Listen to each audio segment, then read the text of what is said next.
1 Tessalonicenses, capítulo 5, versos 16 a 18.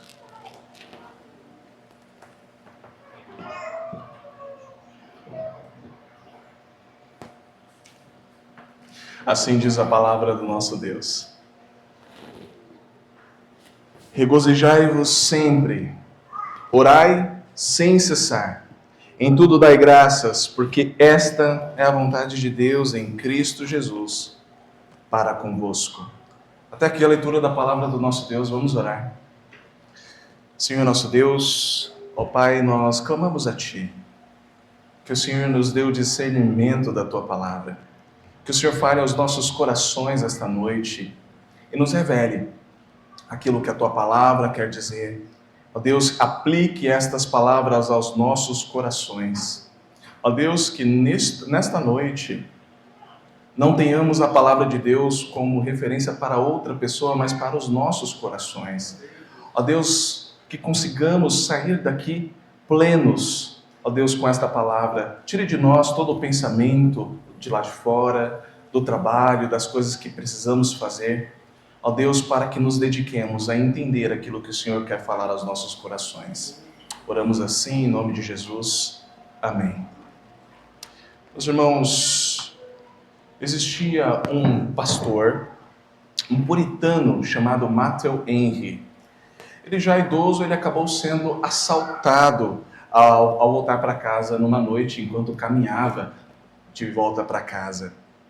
Veja, ele escreveu no seu diário, que era muito comum no seu tempo, aqueles diários onde você falava o que acontecia na sua vida.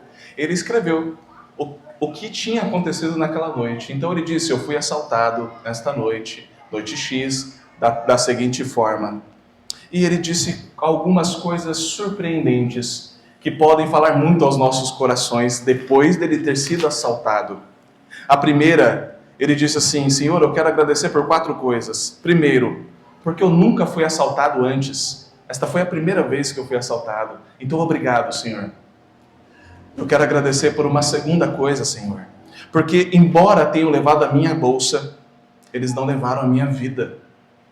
Eu estou vivo.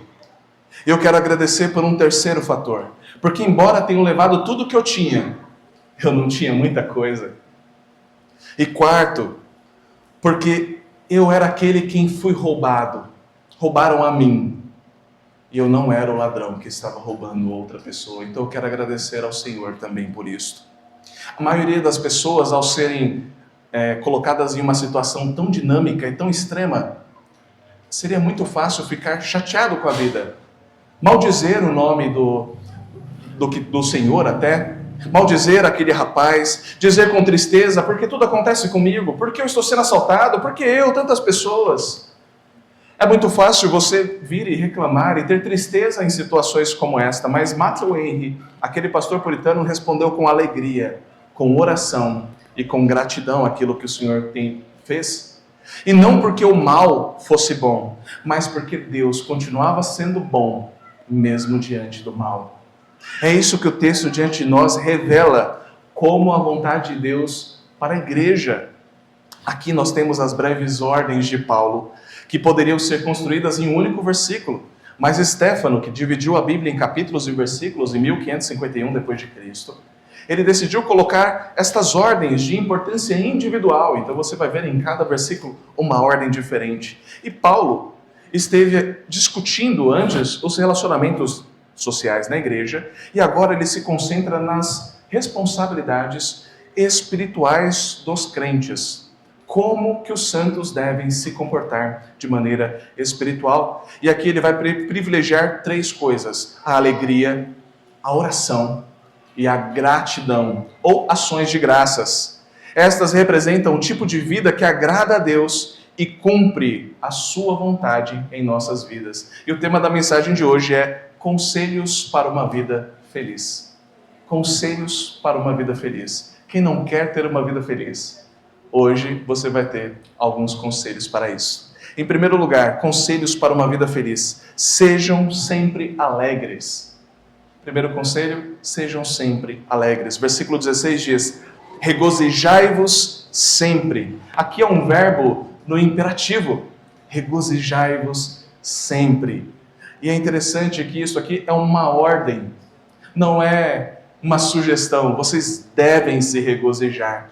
E palavra difícil essa, né? Regozijar. Eu me lembro que na minha conversão, eu tinha por volta de uns 22 anos ali, eu fui tentar falar dessa palavra, regozijar, e eu não conseguia falar de jeito nenhum. Eu tentava falar e ficava regozijar, eu não sabia falar e ficava difícil de conseguir falar essa palavra. E eu, mas por que não colocaram então alegrar-se nessa palavra? Porque eu perguntei para o pastor Cícero, o que significa essa palavra? Alegrar-se. Ora, então por que não coloca alegrar-se? Não, mas é regozijar. E eu, está muito errado isso. Só que agora, ao olhar para esta palavra, eu vejo que o peso de regozijar é muito maior do que se alegrar. Se alegrar tem o seu valor, mas regozijar é de fato como se fosse uma explosão de alegria de dentro para fora. É se alegrar verdadeiramente, é se alegrar de maneira abundante. E é isso que Paulo está mandando eles fazerem. Vocês devem se alegrar, vocês devem se regozijar plenamente. Isso mostra que a alegria não é um momento pontual na vida do crente, mas é um estilo de vida. Talvez você já tenha passado por momentos de alegria. Talvez quando recebeu aquela promoção no trabalho, quando teve uma cura para uma doença, quando recebeu um dinheiro inesperado, quem não gosta? Uma palavra carinhosa, uma noite de prazer, ou até mesmo um vídeo engraçado passando pelos seus reels. Mas veja, a alegria que Paulo está falando não é essa alegria momentânea. Ele está falando sobre um estilo de vida, sobre viver alegre de fato. Os Tessalonicenses, eles não estavam nas melhores situações possíveis. Talvez você veja Paulo falando para os Tessalonicenses, regozijai-vos no Senhor, regozijai-vos sempre. E você diz, ele está dizendo isso porque o povo lá já devia ser um povo alegre. Ora, coisas estavam acontecendo em Tessalônica. Aquele povo estava sendo perseguido, passando por grandes aflições. Eles eram cristãos e eles eram colocados à parte da sociedade. Porque já que eles são cristãos, eles não podem negociar, eles não podem comprar, eles não podem vender. Eles eram colocados de lado. E era muito difícil conseguir lidar com esse tipo de situação. Era uma perseguição muito tensa, hostilidade social e econômica, além de uma pressão cultural muito forte para adorarem falsos deuses. Isso quando não eram entregues a oficiais, esses cristãos, e levados até mesmo à morte ou à prisão. E Paulo está aqui elogiando aqueles crentes de Tessalônica por conta da sua grande felicidade em meio às tribulações. Em 1 Tessalonicenses, capítulo 1, versículo 6, diz: com efeito, vos tornastes imitadores nossos e do Senhor, tendo recebido a palavra, posto que em meio a muita tribulação, com a alegria do Espírito Santo. Aqui Paulo está elogiando aquela igreja. Ele diz, vocês se tornaram imitadores nossos. E vocês, por meio de muitos sofrimentos que estão passando, ainda fazem isso com muita alegria. Baita elogio para uma igreja, mas não para por aí. No capítulo 2, ele chama esses seguidores de nossa alegria. Ele diz assim, pois quem é a nossa esperança, ou alegria, ou coroa em quem exultamos na presença de nosso Senhor Jesus em sua vinda? Não sois vós? Sim, vós sois realmente a nossa glória e a nossa alegria. Então Paulo aqui está dizendo que aquele povo, que aquela igreja completa a alegria dele. Aquela igreja faz parte da alegria. Eu sou alegre porque eu vejo isso que está acontecendo com vocês e vocês estão firmes. Isso me deixa alegre.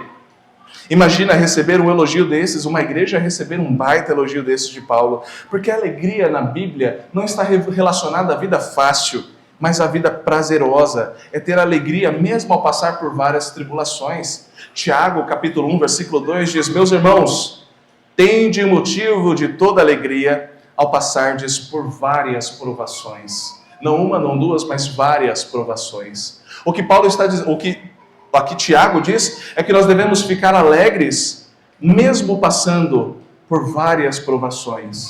Mesmo passando por desafios diários, nós ainda devemos ter alegria ao passarmos por essas provações.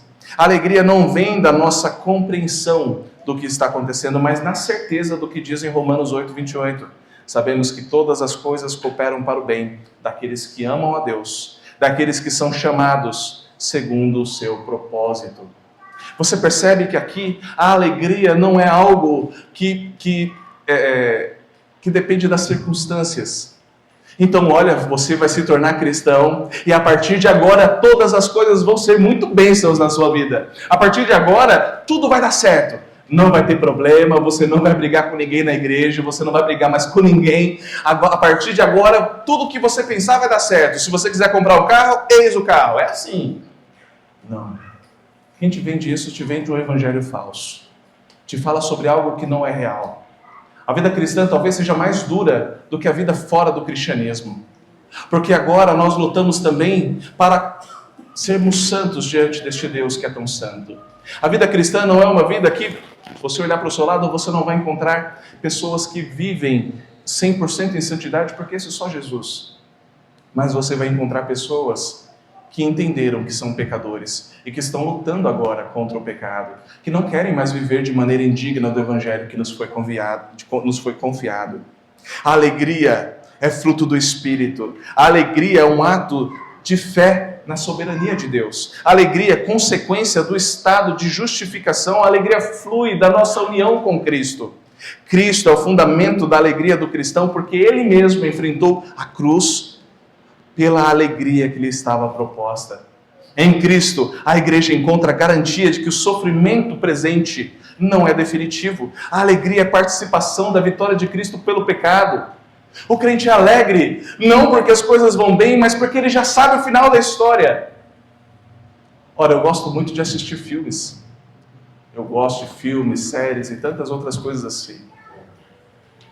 É interessante quando você assiste um filme de suspense, ou um filme de ação, aventura, que está no meio daquela trama, e as coisas vão acontecendo, e você começa a roer as unhas e diz, será que esse personagem vai morrer? O que será que vai acontecer? Qual vai ser o próximo passo? E você fica ali aflito em saber o que aconteceu.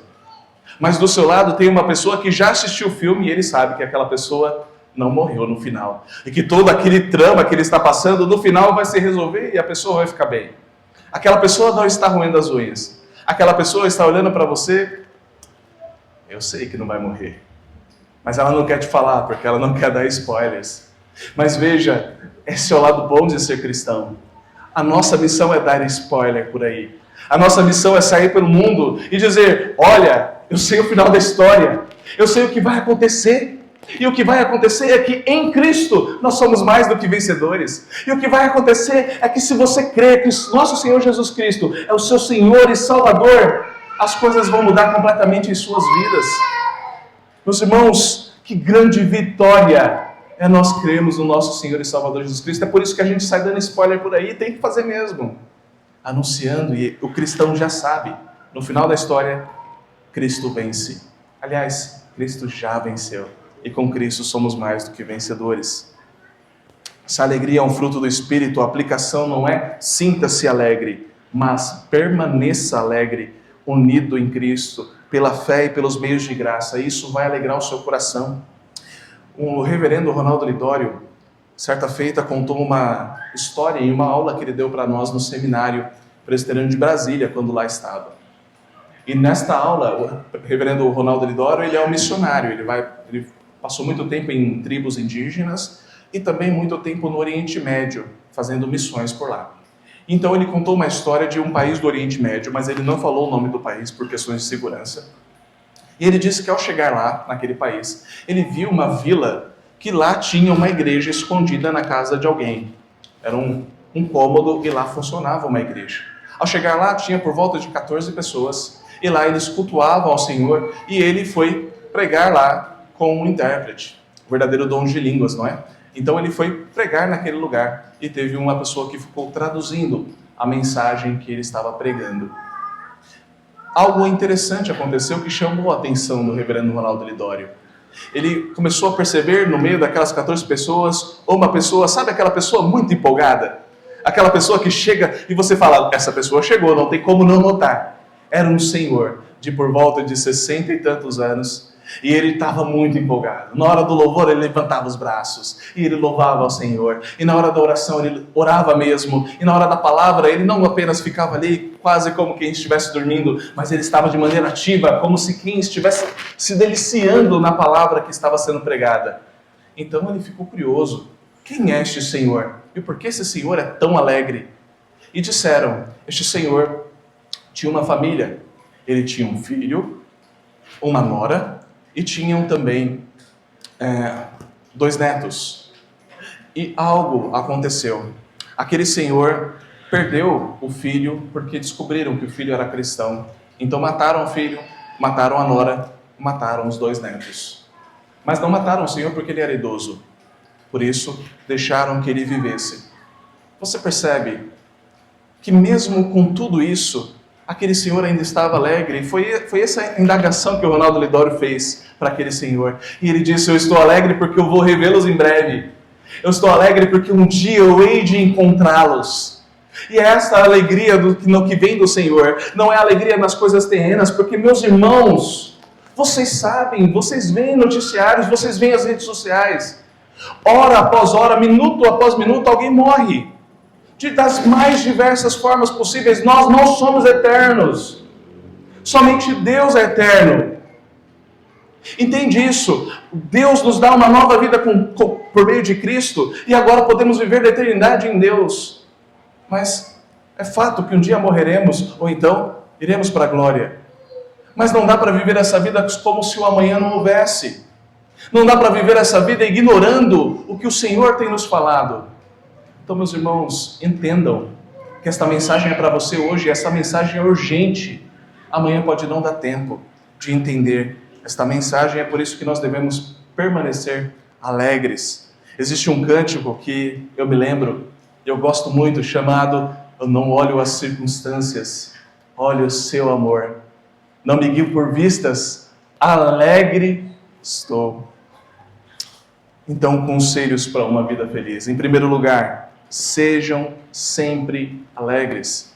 Em segundo lugar, orem o tempo todo. Em 1 Tessalonicenses, capítulo 5, versículo 17, diz, orai sem cessar. Aqui não significa literalmente passar 24 horas orando sem parar, mas significa você viver em oração, viver de maneira contínua. Aqueles que são casados, que passam muito tempo com o seu cônjuge, vão saber que, por vezes, você está tão conectado que você nem precisa dizer algo estando no mesmo cômodo, que vocês já se comunicam.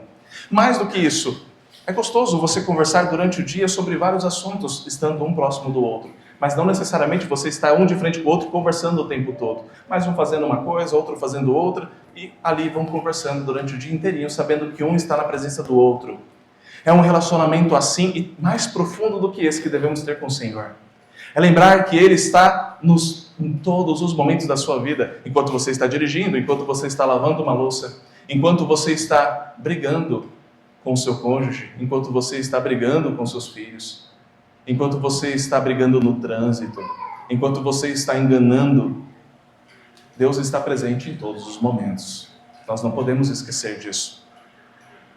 A oração é o que transforma a tristeza em alegria. Quando mostramos a nossa dependência ao Senhor e temos os corações consolados por Ele, podemos, de fato, nos expor ao Senhor. Eu gosto muito dos Salmos, o livro de Salmos, porque eles são como espelhos da alma. O livro de Salmos, ele vai mostrar ali orações tão preciosas que expõem a vida do salmista de uma maneira tão verdadeira e intensa. Você vê, às vezes, Davi falando sobre pecados que ele cometeu e pedindo perdão por esses pecados. Você vê nos Salmos, talvez até mesmo, os servos dizendo, Senhor, aquele homem está indo contra o Senhor, mata ele, Senhor. Deseje os mais intensos do seu coração e perceba, a sua oração precisa ser verdadeira para com Deus. Não minta para Deus, não engane o Senhor. Não tem nada que você fale que o Senhor vai se escandalizar. Deus conhece todas as coisas. Não é como se você fosse orar ao Senhor e dizer, Senhor, eu preciso dizer, Senhor, que eu fiquei muito bravo com a minha esposa hoje. Não é como se o Senhor olhasse e falasse, sério, eu nunca vi isso acontecer. Mas o Senhor, Ele conhece o seu coração. E Ele sabe todas as coisas que acontecem em tempo real e até mais. Então ore verdadeiramente, se entregue verdadeiramente à oração, fale com o Senhor tudo aquilo que tem incomodado o seu coração e creia que Ele escuta as nossas orações. A oração é o que transforma de fato as mais diversidades da nossa vida em uma certeza de que o Senhor está no controle. Orar sem cessar é de fato orar em todas as situações, em todas as horas. Veja, a oração é ter a certeza de que o Senhor escuta as nossas mais diversas orações, depender do Senhor de maneira contínua, independente da situação. Um bom exemplo é o padroeiro escolhido para a cidade de Pitangueiras, né? Dia 20 agora nós temos um feriado, que é o do São Sebastião da nossa cidade. Perceba, às vezes uma aversão à Igreja Católica nos fez perder coisas preciosas que nós temos ali de comum da história da nossa igreja. Nós temos parte em muitas histórias. E Sebastião foi um homem de fé. E nós precisamos nos lembrar, talvez nem mesmo os católicos por vezes sabem quem é este homem, mas Sebastião foi um homem de fé. Muitas pessoas não conhecem essa história, mas São Sebastião foi um soldado romano, convertido ao cristianismo no tempo do imperador Diocleciano, no século III. E ele confessou publicamente a sua fé. E ele começou a lutar pelos cristãos. E ele se tornou, então, capitão da guarda pretoriana de Roma. E ele ganhou grande posição, né, nesse império. E ele já era cristão. Mas ele não revelava a sua fé até então para os outros guardas. Mas, de alguma maneira, ele começou a ajudar aqueles cristãos que estavam sendo perseguidos. Então, durante a perseguição, com a posição de destaque que ele tinha, ele ia protegendo os cristãos para que não fossem mortos pela sua fé, e deixando os cristãos irem embora, e pararam de ser perseguidos. Até que certo ponto a sua fé foi identificada, e ele foi questionado se ele verdadeiramente era cristão. E ele não mentiu, ele disse: sim, eu sou cristão, mas eu sirvo aqui ao imperador e eu quero continuar servindo. Mas isso não serviu como resposta, ele foi tido como traidor, por não renunciar ao nome de Jesus Cristo. Então ele foi colocado em uma estaca de madeira e foi levado várias flechadas. E se você for aqui na praça central de Pitangueiras, você vai ver uma estátua de um homem com os braços para cima, com flechadas no corpo, e com um soldado de pretorião do lado dos seus pés.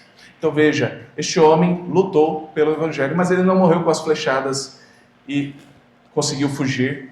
Mas mesmo assim, depois de fugir, ele retornou, ainda ferido, diante do imperador e disse: solte os cristãos. Ele clamou pela vida dos cristãos e ele foi então jogado nos esgotos daquela cidade, e aí sim, morto diante disso. É o que a história nos conta. O exemplo de São Sebastião nos lembra que a verdadeira alegria, a perseverança na oração e a gratidão não dependem das circunstâncias, mas da certeza de que Cristo é maior do que qualquer provação. Orar é mostrar: eu dependo somente do Senhor. Orar é se colocar em submissão: eu não consigo fazer nada sem o Senhor. Eu preciso orar, eu preciso pedir direção ao meu Deus para continuar a seguir a minha vida. Então entenda que orar é de fato você dizer a Deus: Senhor, eu quero ter comunhão com você, sozinho não está dando. Tome o volante da minha vida, porque sozinho eu não estou conseguindo, Senhor. Está difícil. Paulo tinha a oração como uma ênfase do seu ministério, e ele trata isso em várias de suas cartas. Em Romanos capítulo 12, versículo 12, ele diz: regozijai-vos na esperança, sede pacientes na tribulação, na oração, perseverantes. Em Filipenses capítulo 4, versículo 6, ele diz: não andeis ansiosos de coisa alguma, em tudo, porém, sejam conhecidas diante de Deus as vossas petições pela oração e pela súplica, com ações de graças. Em Colossenses capítulo 4, versículo 2, diz: perseverai na oração, vigiando com ações de graças. Em Efésios capítulo 6, versículo 18, ele diz: com toda a oração e súplica, orando em todo o tempo no Espírito, e para isso vigiando com toda a perseverança e súplica por todos os santos. Veja, a oração era algo forte no ministério de Paulo e deveria ser no seu ministério também, na sua vida. Não tem como ser crente sem ter vida de oração. Não tem como ser cristão sem ter vida de leitura da palavra do Senhor. Estes dois fatores é o que faz você se comunicar com o Senhor. Você ora e você lê a palavra. Você lê a palavra para você ouvir o que Deus fala ao seu coração. E você ora para se submeter à vontade do Altíssimo. Para dizer, Senhor, eu estou aqui. E que a sua vontade seja dita. Para mostrar ao Senhor as aflições que têm tomado o seu coração e a sua alma. Portanto, orem todo o tempo. Meus irmãos, é impressionante o que o poder da oração faz. E quantos testemunhos nós podemos ver de pessoas que dobraram os seus joelhos e o Senhor atendeu as suas orações. E o Senhor olhou para aquelas pessoas. A oração no Senhor sustenta a nossa alegria, produz um coração agradecido. A oração é um dos meios de graça, de acordo com o breve catecismo, pergunta 88. A oração flui da adoção, a oração é sustentada pela intercessão de Cristo, a oração ela é guiada pelo Espírito, e até mesmo quando você não consegue orar de tanta dor e de tanto sofrimento, você pode orar com a sua alma, e o Espírito consegue distinguir a sua oração. Cristo é o fundamento e o mediador de toda a oração. Ele mesmo viveu uma vida de oração constante. Veja, se até mesmo Cristo orou, imagina se nós não devemos orar. Ele ensinou que convém orar sempre e nunca desfalecer.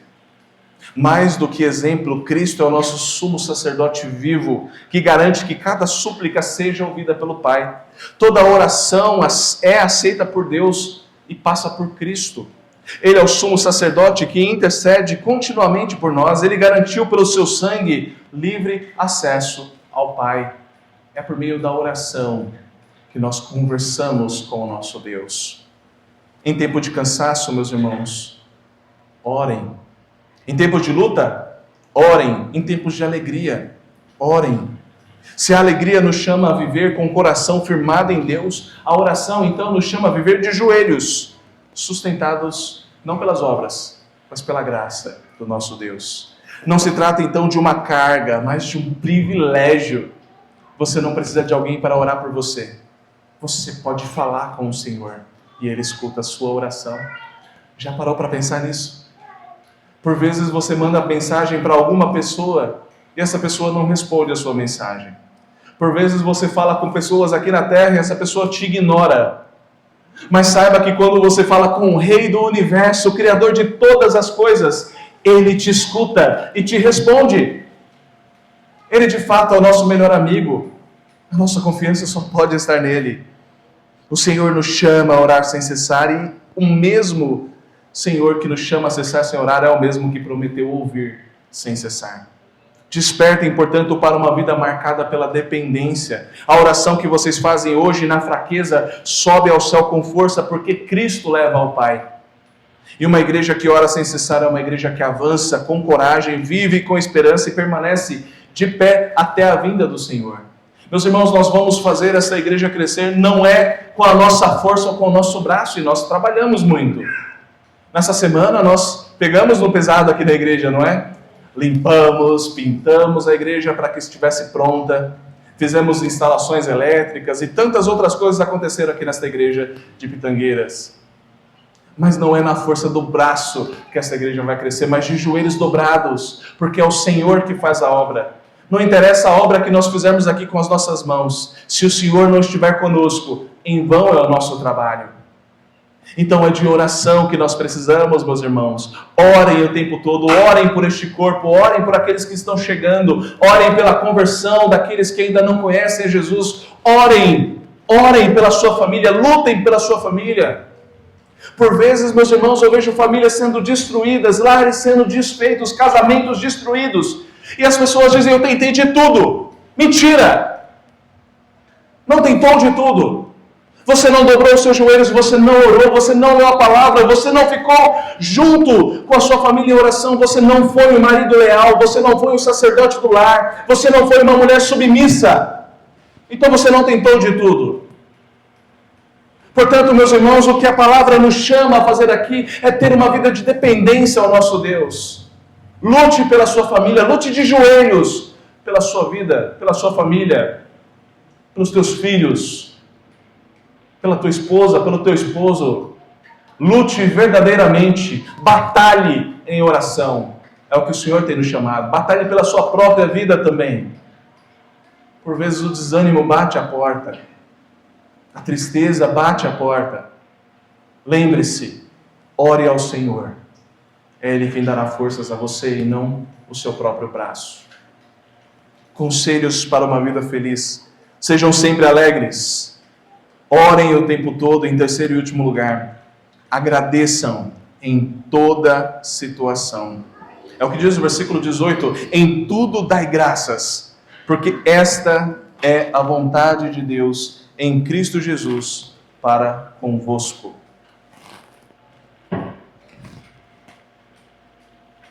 A oração, a gratidão, é também um ato contínuo na vida do crente. E aqui diz que você deve ser grato em toda e qualquer circunstância. Mas não diz aqui você deve ser grato por toda e qualquer circunstância. Isso quer dizer que você não tem que agradecer pelos problemas que você tem passado. Mas você tem que agradecer mesmo com os problemas que você tem passado. Aqui está uma distinção crucial. Não somos chamados a dar graças por tudo, inclusive pelo mal, mas em tudo. E isso preserva a doutrina da soberania do Senhor, sem atribuir a Ele o mal moral que nós temos. A gratidão, ela é resposta da salvação. Nós devemos ser gratos, mesmo ao passarmos por tribulações terríveis.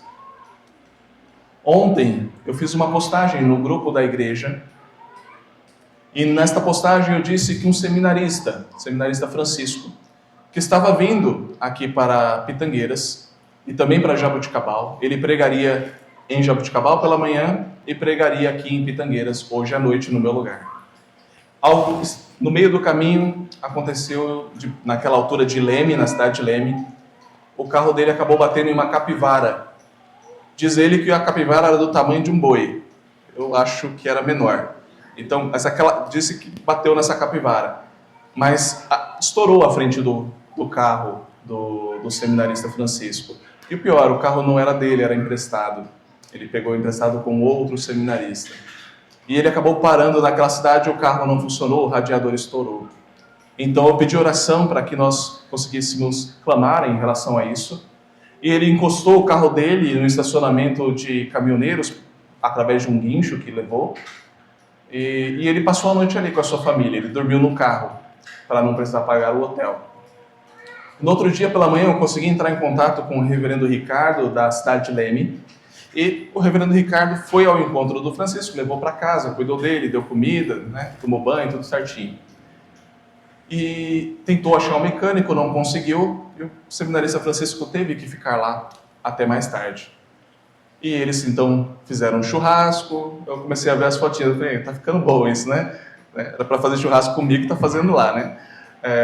Foi fazer um churrasco. E inclusive hoje à noite ele acabou que está pregando na igreja presbiteriana de Leme. Meus irmãos, a gente não faz ideia dos planos do Senhor. A gente não sabe o que o Senhor quer falar para a igreja presbiteriana de Leme através da vida do seminarista Francisco e como ele foi parar lá. A gente não sabe quais são os desfechos dessa história.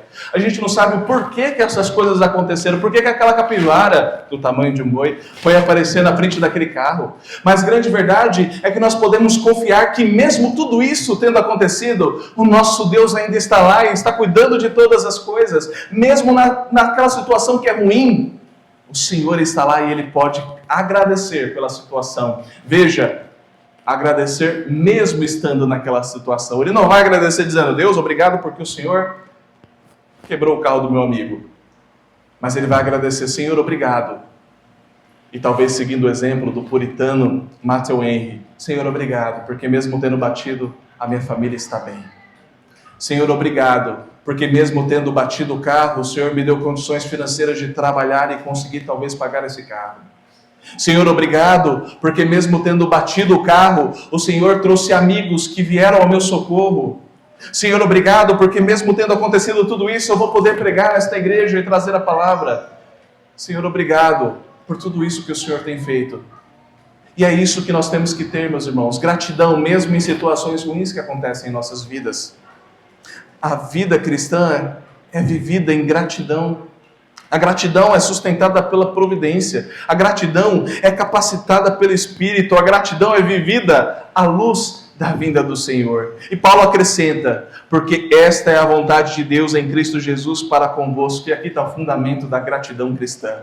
Não é mera psicologia positiva, mas é disciplina emocional, a expressão prática da vontade de Deus que santifica o seu povo. Esta é a vontade vivida em Jesus Cristo. Ou seja, a gratidão é o fruto da nova vida que Deus nos deu pela união em Cristo Jesus. Fora de Cristo, a gratidão é instável. Em Cristo, ela é marca permanente do regenerado. A gratidão faz parte da vida do crente. Meus irmãos, entendam, não tem como ser um crente sem ser grato. Não tem como. É por isso que você não pode ser um crente carrancudo. Não dá para você ser aquele crente que você diz: oi meu irmão, tudo bem com você? Só se for para você. Meus irmãos, não dá para ser bravo, não dá para ser carrancudo, porque o crente tem motivo de sobra para ser alegre e feliz, porque ele é grato pela salvação que temos em Cristo Jesus.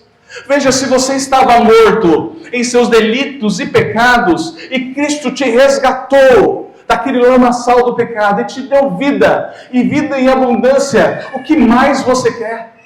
O que pode tirar a sua paz? O que pode tirar o seu sossego? Além da salvação em Cristo Jesus.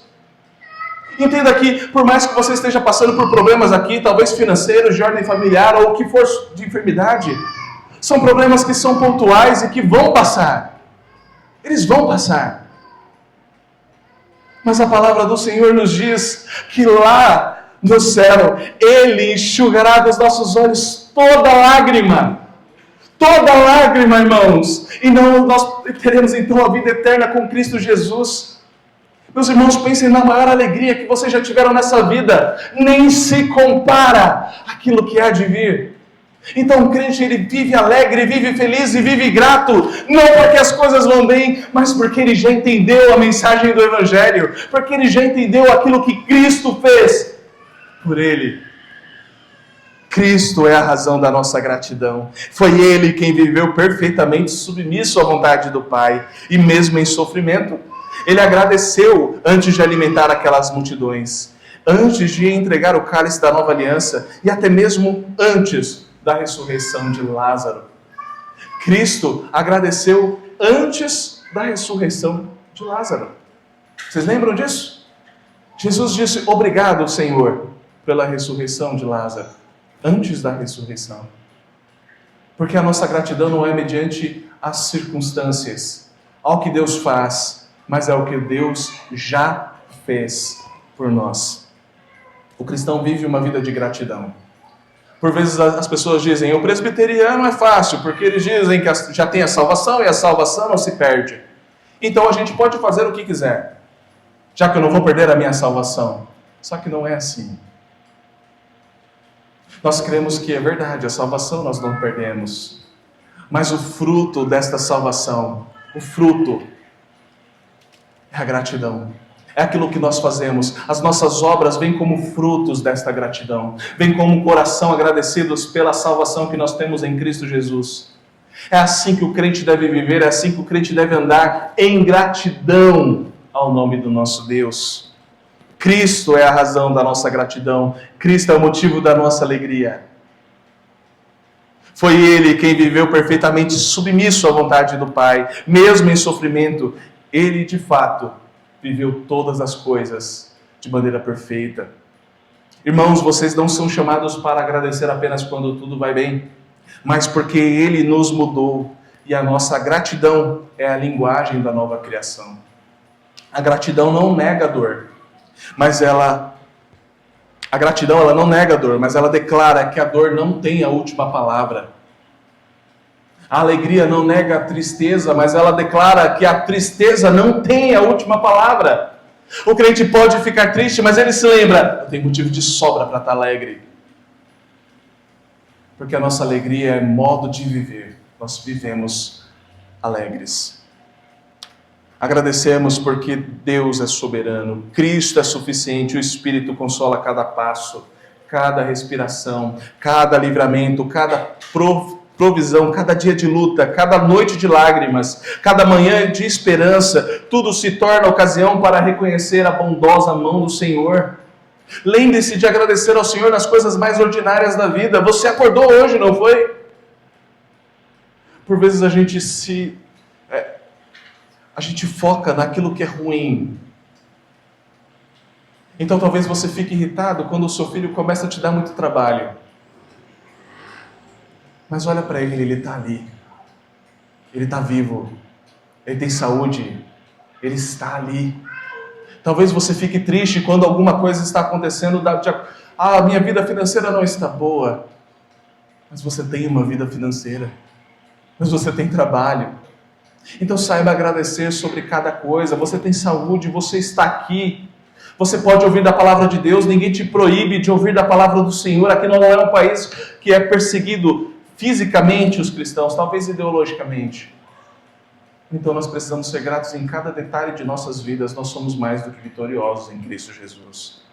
Portanto, ergam os seus olhos para Cristo e deixem que a gratidão governe o seu coração. Em Cristo vocês têm motivos eternos para agradecer. E quando a gratidão ocupa o nosso coração, a fé se torna firme e a alegria floresce e a esperança resplandece verdadeiramente. Agradecemos em tudo, não porque tudo é bom, mas porque Deus é bom em tudo. Conselhos para uma vida feliz, para concluir, meus irmãos. Sejam sempre alegres. Sempre alegres. Orem o tempo todo. Agradeçam em toda situação. Nós recebemos estas 3 ordens: alegrar-se sempre, orar sem cessar e agradecer em toda situação. Não são apenas deveres, mas dons concedidos pelo Deus que nos chamou a viver para Ele. Essas coisas expressam uma vida moldada pela graça e sustentada pela providência orientada pelo nosso Redentor. Permaneçam em Cristo e Ele mesmo vai produzir em vocês a alegria que vence a dor, a oração que sustenta a fé e a gratidão que ilumina cada circunstância. Que o Senhor vos santifique, que o Senhor dê alegria aos seus corações, que o Senhor ensine cada um de nós a orarmos todos os dias, como um alimento diário. Que o Senhor nos ensine a termos gratidão em toda e qualquer situação que passemos. Nós precisamos ser gratos, porque o Senhor é bom.